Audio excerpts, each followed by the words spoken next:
샬롬. 오늘도 하나님 말씀 앞에 나오신 여러분 환영합니다. 우리 함께 기도하겠습니다. 하나님, 오늘도 우리에게 귀한 말씀 주시니 감사합니다. 이 속에서 하나님의 뜻을 깨달아 아버지를 따라 사는 하나님의 자녀의 삶, 명예로운 삶, 오늘도 살아낼 수 있도록 은혜를 베풀어 주시옵소서. 예수님의 이름으로 기도했습니다. 아멘. 오늘 함께 살펴볼 말씀 마태복음 8장 1절부터 13절 함께 살펴보도록 하겠습니다. 예수님을 따르는 제자들과의 산상수훈을 마치고 오늘 8장에 와서 이제 예수님이 사람이 사는 인가로 내려오시게 됩니다. 예수님 설교 주제는 무엇이었습니까? 하나님 아버지를 모시고 살아가는 자녀답게 명예롭게 살라라는 것이었어요. 이 명예라는 것은 물리적인 것에 끌려다니지 말고 보이지 않지만 하나님 아버지께서 되갚아 주실 것을 알고 선대하고 섬기며 사랑하면서 살아가라는 것이었습니다.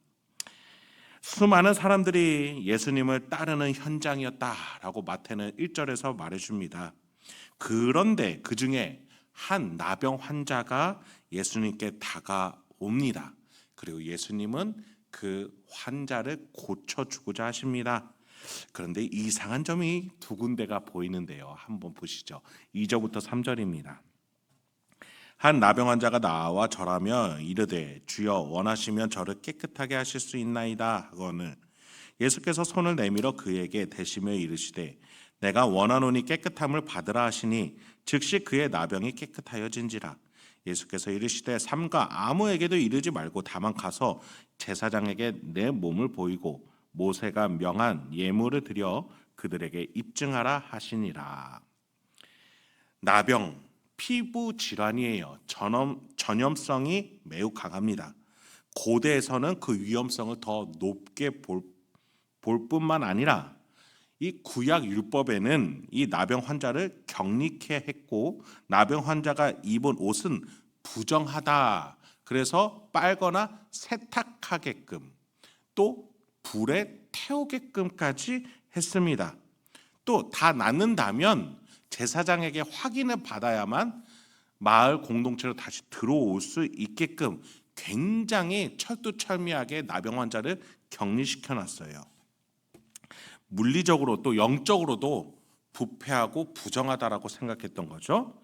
그런데 예수님이 이상하게도 그 환자를 고치심에 있어서 굳이 손을 대시며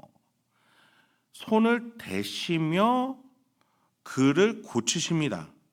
손을 내밀어서 그에게 대시며 마태가 보기에도 굳이 왜 이렇게까지 하시는가 이렇게 적고 있는 것이죠. 그리고 두 번째로는 이상한 지점이 예수님이 이 환자에게 이렇게 고쳐진 사실을 아무에게도 이르지 말고 제사장에게 가서 이렇게 다 나았다라는 사실을 확인받아라 이렇게 말씀하셨다라는 거예요. 예수님은 왜 이런 방법을 선택하셨을까요? 예수님은 분명히 우리의 연약함을 친히 담당하시고 병을 짊어지시는 분이라고 이사야 선지자가 구약에서 예언해 줬고 예수님은 그것을 그대로 실천하시는 거예요. 그런데 예수님이 그걸 구체적으로 실행하시는 방법에 자세히 보면은 그 속에 은혜가 있습니다. 한번 살펴보시죠. 첫 번째로 예수님은 오로지 병을 낫게 하는 메시아로 각인되고자 하는 것을 멀리하고자 했어요.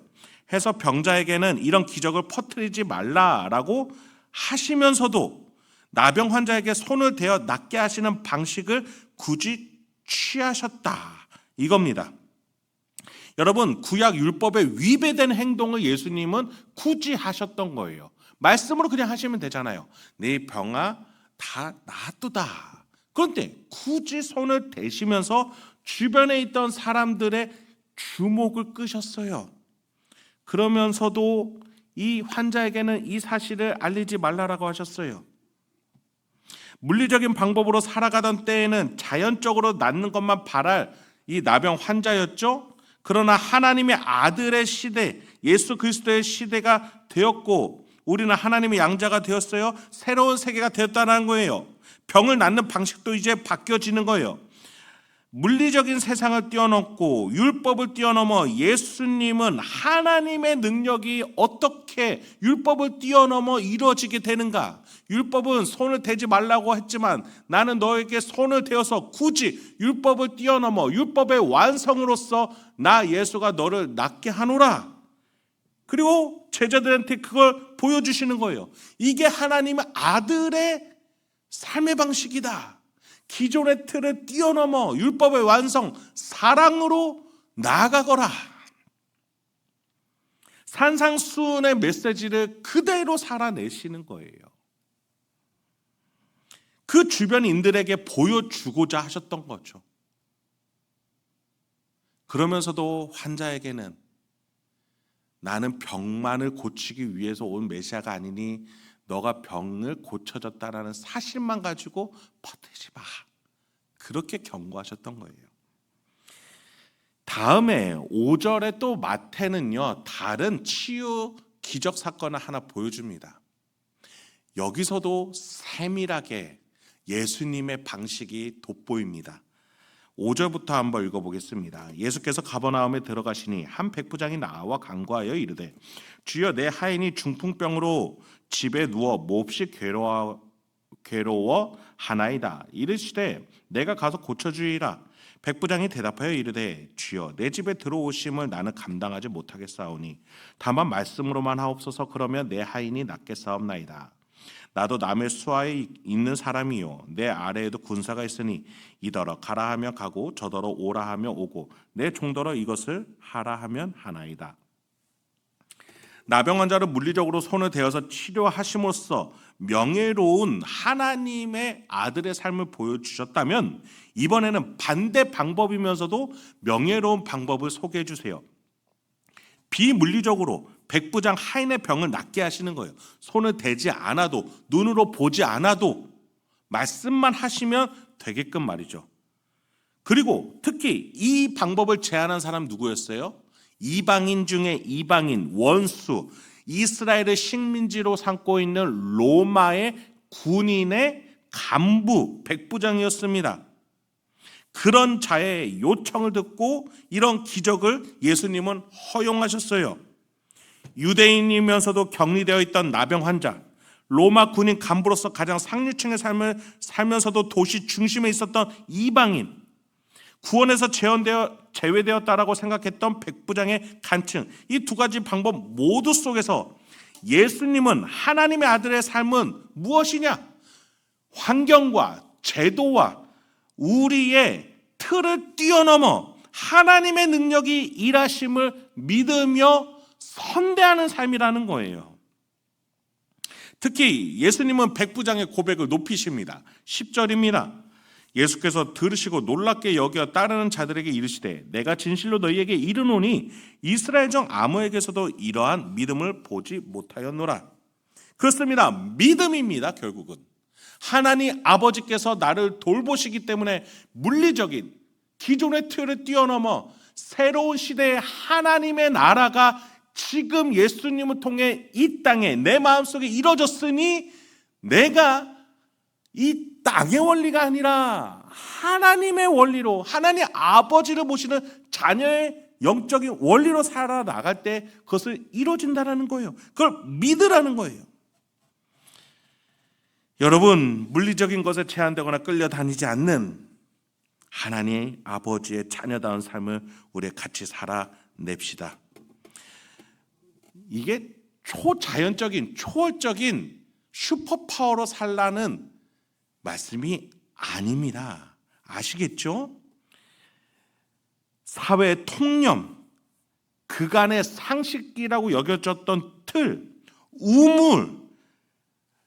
우물 안에 있는 개구리와 같은 사고, 이런 것들이 만약에 하나님의 뜻에 부합되지 않는다면, 이웃을 사랑하고 섬기고 높이는 데 있어서 하나님이 원하신다라는 확증이 섰을 때 기본적인 통념을 깰 수 있고 상식적인 틀을 뛰어넘을 수 있으며 우물 안에서 뛰쳐나올 수 있고 하나님의 뜻에 부합되는 그 기적을 일으키는 삶을 살 수 있다.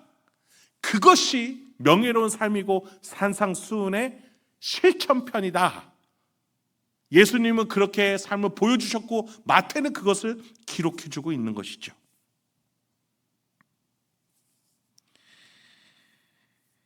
예수님이 손을 대고 낫게 하시는 것만큼 제일 좋은 거 무엇이 있겠습니까? 그런데 백부장의 믿음은 그게 아니었어요. 예수님이 나병 환자를 그렇게 손을 대서 낫게 했다면 우리 하인에게 손을 대시면 더 잘 낫겠지. 그게 우리의 일반적인 사고 방식이지만 백부장은 더 뛰어넘는 믿음을 보여줬어요. 이 사람이야말로 하나님의 아들이었던 거죠. 반면에 예수님은 믿음이 없는 자들에 대한 경고도 잊지 않으십니다. 11절부터입니다. 또 너희에게 이르노니 동서로부터 많은 사람이 이르러 아브라함과 이삭과 야곱과 함께 천국에 앉으려니와 그 나라의 본 자손들은 바깥 어두운 데 쫓겨나 거기서 울며 이를 갈게 되리라. 예수께서 백부장에게 이르시되 가라 내 믿은 대로 될지어다 하시니 그 즉시 하인이 나으니라. 말씀을 마치겠습니다. 여러분, 예수님이 이 땅에 오신 이후로 이 땅의 영적인 원리는 바뀌었어요. 물리적인 게 주류가 아닙니다. 물론 물리적인 원리도 이 땅에 있죠. 콩 심은 데 콩 나겠죠. 그런데 새로운 주류가 이 땅에 흐르고 있습니다. 하나님의 나라, 그 천국이, 예수님이 그 천국을 가지고 이 땅에 오셨어요. 그리고 우리 마음에 심어주셨어요. 우리는 하나님의 아들 양자가 되었습니다. 우리가 그 원리를 믿으면서 살아낼 때 물리적인 원리를 뛰어넘어 우리가 이 땅에서 하나님의 아들로서, 자녀로서, 상속자로서 천국을 만들어내고 기적을 일으키며 놀라운, 세상에서는 볼 수 없는 하나님만이 주실 수 있는 일들을 우리는 살아낼 수 있다는 겁니다. 여러분, 우리가 오늘도 그 하나님의 자녀다운 삶을 살아냅시다. 그렇게 오늘도 놀라운 천국을 만들어내는 저와 여러분 되길 소망합니다. 함께 기도하겠습니다. 하나님, 오늘도 우리에게 귀한 말씀 주시니 감사합니다. 이 말씀을 통해서 예수님을 따라 확증하는 삶, 용기를 내어 그 천국을 만들겠다는 소망이 있는 삶 살아내게 없어서 물리적인 것에, 경제관념에, 돈에 끌려다니는 것이 아니라 하나님의 자녀로서 내가 마땅히 가야 될 것, 마땅히 나서야 될 것, 그곳에 용기와 소망을 가지고 나아가서 천국을 만들어내게 하여 주시옵소서. 예수님의 이름으로 기도했습니다. 아멘.